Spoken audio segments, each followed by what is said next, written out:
A rookie, not even a starter, mind you, stood perfectly still while everything burned around him.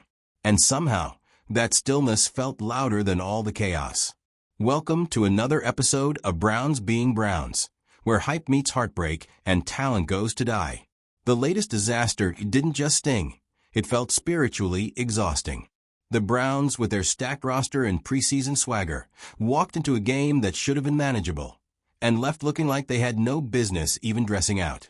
If you're into the real story and all the messy twists they don't show on highlight reels, go ahead and subscribe. And if you're sticking around to see how this Browns QB chaos plays out, you should definitely be subscribed. And no, this wasn't just a bad day at the office. This was a total unraveling. Fumbles, penalties, missed kicks, you name it.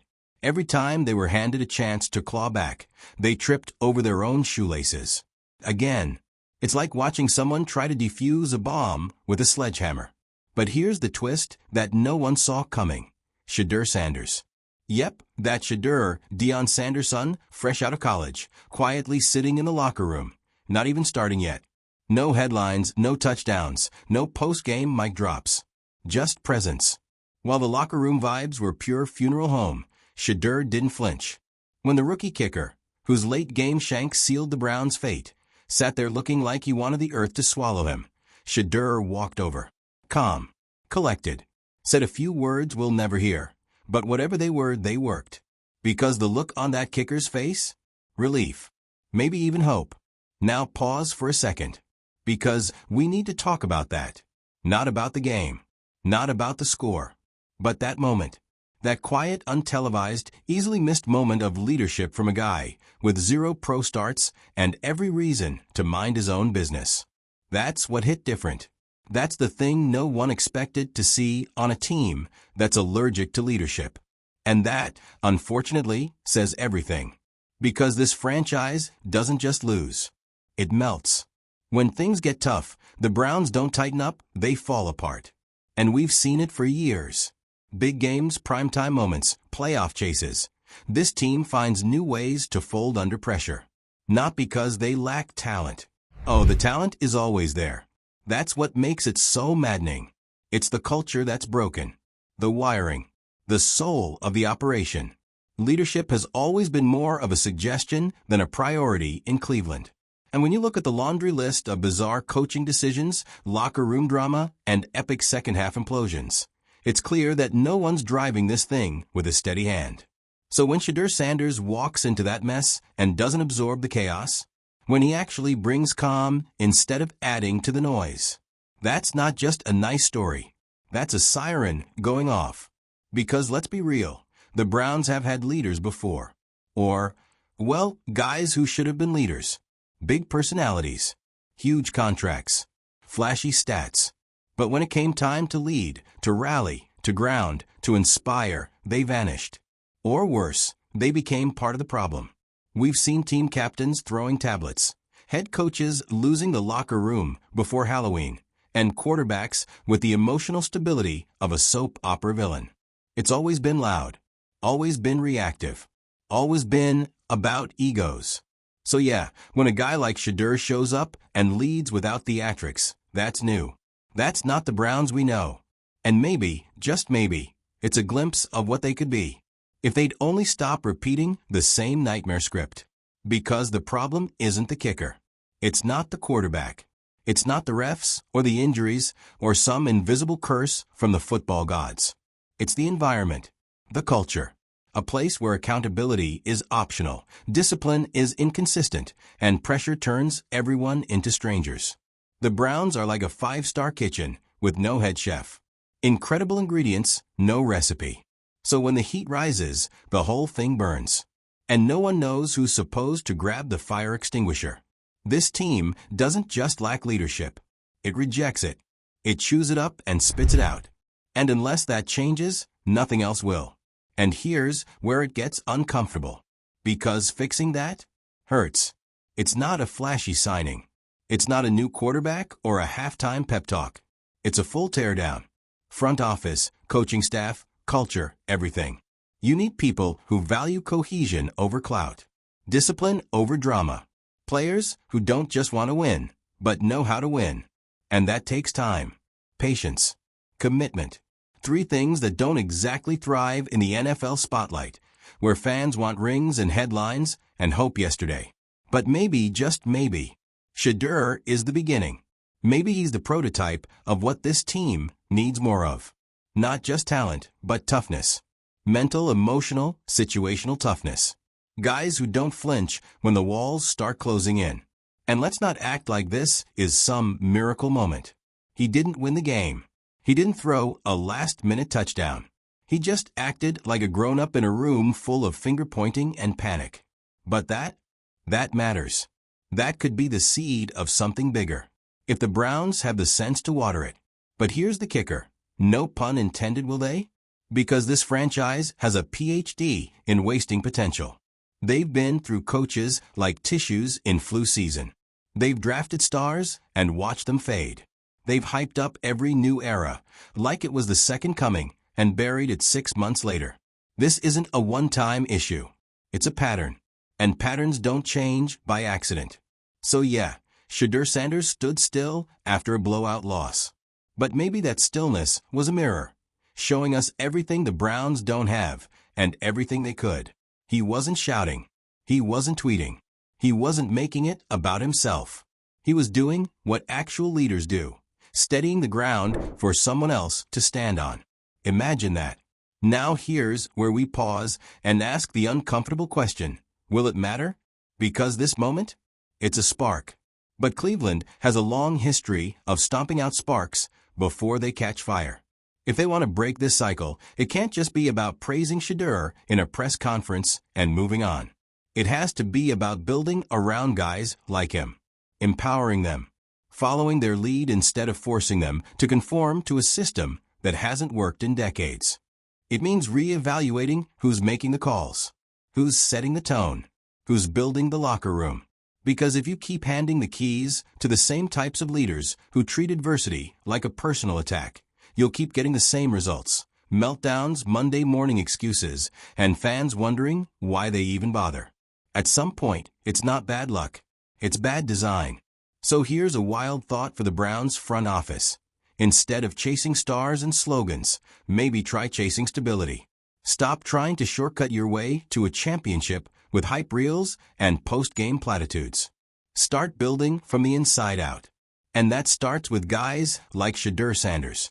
Because if a rookie can show more composure in the aftermath of disaster than your veterans do during a timeout, maybe it's time to rethink who you're calling a leader. And look, maybe Shedeur never becomes the face of the franchise. Maybe he's a backup for 3 years and quietly moves on. Or maybe, he's the beginning of something different. A new kind of Browns identity. One that doesn't implode when the lights get too bright. Either way, the message is clear. This team doesn't need another highlight reel. It needs a heartbeat. It needs leaders who don't panic when things go sideways. Leaders who don't disappear when the scoreboard gets ugly. Because talent is easy. Culture is what wins. And until the Browns figure that out, they'll keep living in this loop. Of almosts. Of wasted Sundays. Of locker rooms full of what-ifs and could-be beans. But maybe, just maybe, this time someone was watching. Maybe the right people noticed the quiet guy standing still while the rest of the house caught fire. And if they didn't, then strap in Cleveland. Because heartbreak will always be just a field goal away.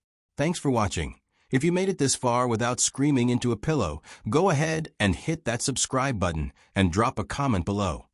Is this the beginning of something new or just another chapter in the Browns' eternal soap opera? But this moment, Shedeur's moment, wasn't flashy. It wasn't a 70-yard bomb or some ESPN top 10 play. It was just human, quietly powerful. And maybe that's why it felt so rare. Because in Cleveland, leadership usually shows up after the loss, in the press conference, behind a podium, wrapped in cliches. But in this case, it showed up when the lights were off, the stadium was empty, and everyone else was trying to escape the shame. Let's not kid ourselves, though. This isn't a fairy tale. It's not a Disney arc where Shedeur Sanders swoops in, fixes the franchise, and the Browns ride into the Super Bowl on a unicorn. This is the Browns. This is real life. This is dysfunction dressed as tradition. And while the rest of the league evolves, cultivating systems, building dynasties, creating locker room chemistry that means something, Cleveland feels like it's still running Windows 95 on a PlayStation 5 field. How does that happen? How do you go from one of the most hyped, deeply talented teams in the league to, well, this? The short answer? Poor choices. Repeatedly. Over years. Over decades. Bad hires. Worse firings. Quarterback roulette. Toxic locker room culture. And a baffling ability to sabotage themselves at exactly the worst time. It's like someone put a hex on this team, and instead of calling a priest, the front office keeps trying to solve it with new cleats and better hashtags. You've got quarterbacks too afraid to speak up, and others who never shut up. Coaches with brilliant schemes that turn into public therapy sessions by week 7. And let's not even get started on the owners, who treat team building like it's a game of Madden, where you just keep pressing randomize and praying it clicks. In that environment, what chance does a young leader really have? That's what makes Shedeur's reaction so jarring. He hasn't been broken yet. He hasn't been hardened by the endless cycle of hype and humiliation. He still believes in team, in support, in accountability. And you could see it on his face, that calm intensity, that almost defiant steadiness, as if he was saying, this isn't how it's supposed to be. And maybe he's right. Maybe this isn't how it has to be. But first, someone's gotta say it out loud. Because for too long, the Browns have been allergic to self-awareness. The house is on fire, and they're arguing over who left the window open. But culture, the rot at the core of all this, isn't fixed with a locker room speech. It's not solved with another team-building weekend where guys throw axes and pretend to bond over boneless wings. It's structural, and that means uncomfortable decisions. Cleaning house. Holding people accountable. Admitting that the problem isn't just who's on the field, but who's building the field in the first place. And here's where it gets ugly, because Cleveland fans are loyal. Like emotionally wrecked but still buying jerseys loyal. They've seen legends leave. They've watched busts be born. They've survived the drive, the fumble, the decision, and still fill the stadium with hope in their hearts and heartbreak in their future. But even the most devoted fan base has its limits. And every time the team delivers another season of almost, if only, and next year, that loyalty gets stretched a little thinner. That's why a player like Shedeur matters. Not because he's the answer, but because he represents a different question. What if leadership doesn't have to be loud? What if it doesn't need a C stitched on the jersey or a viral mic'd up moment? What if leadership is just showing up, being present, and making the guy next to you feel like he's not alone in the wreckage? Shedeur's not trying to be the next savior. He's not branding himself as the future face of the franchise. But in a moment where the whole locker room was spiraling into self-pity and finger-pointing, he chose to be steady. That matters. That should matter. But the real question is, will the Browns recognize it? Because this franchise has a nasty habit of ignoring the guys who do things right and spotlighting the ones who do things loud. And in a league where everyone wants to go viral, Cleveland needs someone who can actually go vital. Not flashy, not dramatic, just foundational. The kind of player you can build around. But let's be real, Shedeur won't get a statue for comforting a kicker. There won't be a 30 for 30 about the calm after the storm. And maybe, in the end, he won't even start. Because this is the NFL. And leadership doesn't always get rewarded the way it should. But the Browns? They need to start rewarding it. Because if you can't recognize the small moments, you'll never earn the big ones. If you ignore the seeds, you'll never get the harvest. And if you keep choosing flash over foundation, the only thing you'll build is another season of regrets. So what's next? Probably another Monday full of overreactions, media spin, vague coaching statements, a few players tweeting we'll bounce back with some fire emoji. You know the drill. The PR machine will keep spinning. The front office will pretend like this was just one bad game. And by Wednesday, everyone will be pretending they didn't just get blown off the field. But that moment, Shedeur and the kicker in the silence of the locker room, that won't go away. Not for the players who were there. not for the staff who saw it. And if anyone in that building has half a brain, it shouldn't. Because it's not about him being a Sanders. It's about him not being like the rest. He didn't need to be the loudest. He didn't need to deflect or perform. He just showed up as someone who cared enough to say, "You're not the villain here." And in the NFL, that's rare.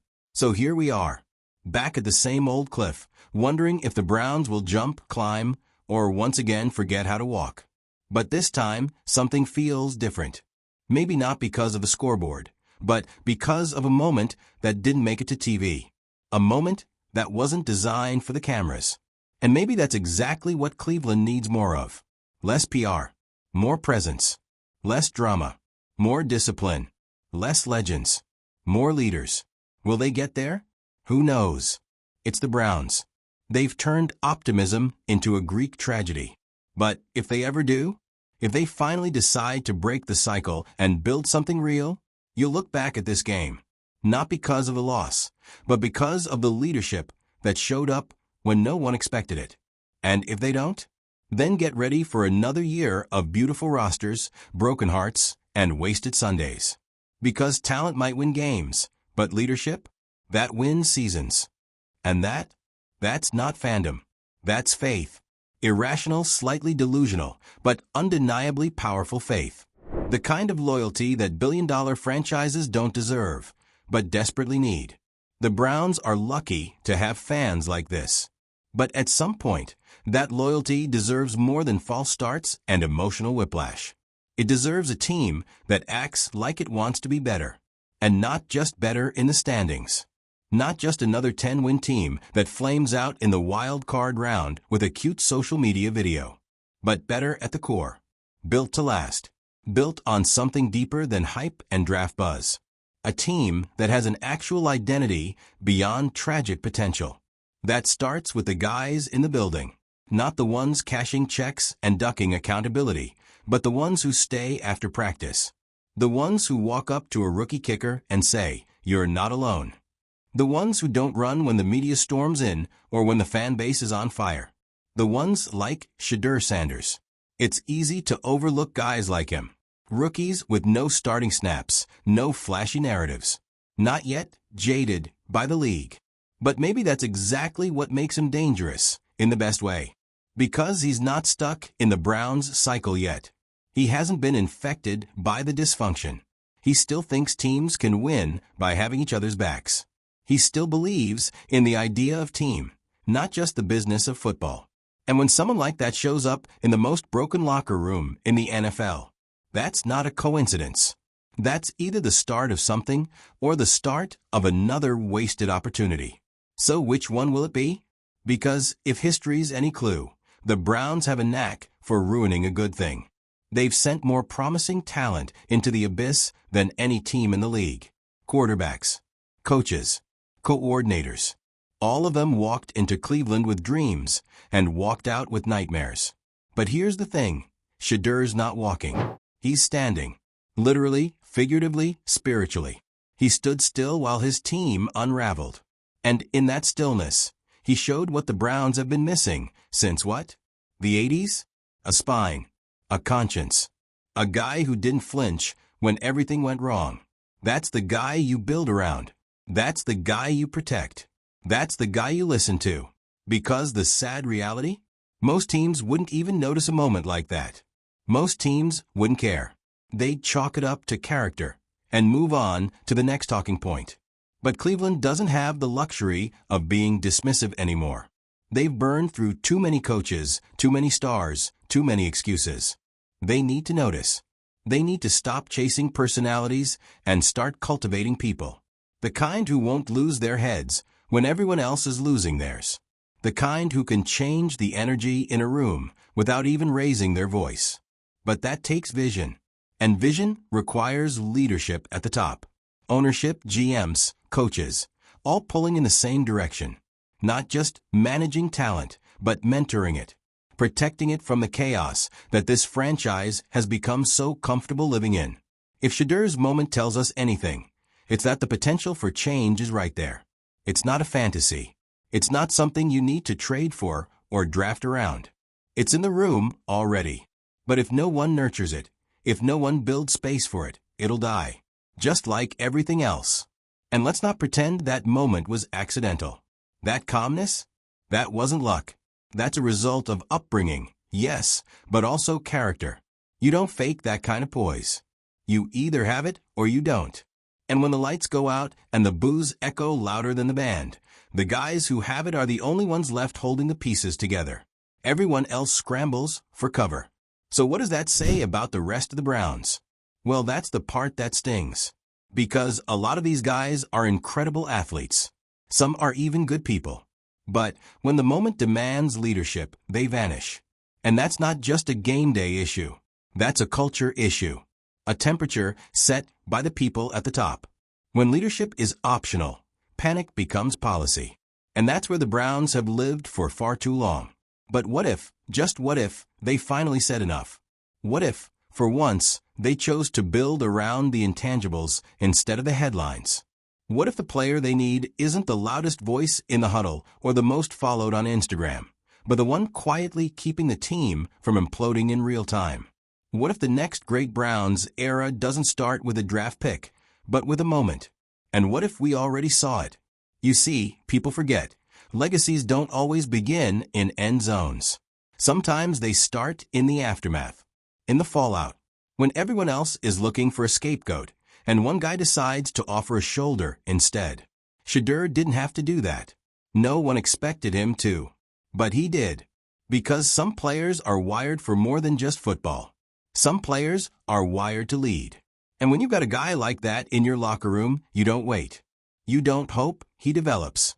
You don't bury him on the bench behind veterans who've already shown you who they are. You hand him the keys, not to the offense, but to the culture. And you let him steer. Because if the Browns keep doing what they've always done, they'll keep ending up exactly where they are. Heartbroken, confused, and stuck in a cycle of almost. But if they dare to do something different, if they finally invest in the people behind the helmets, they might just find a way out.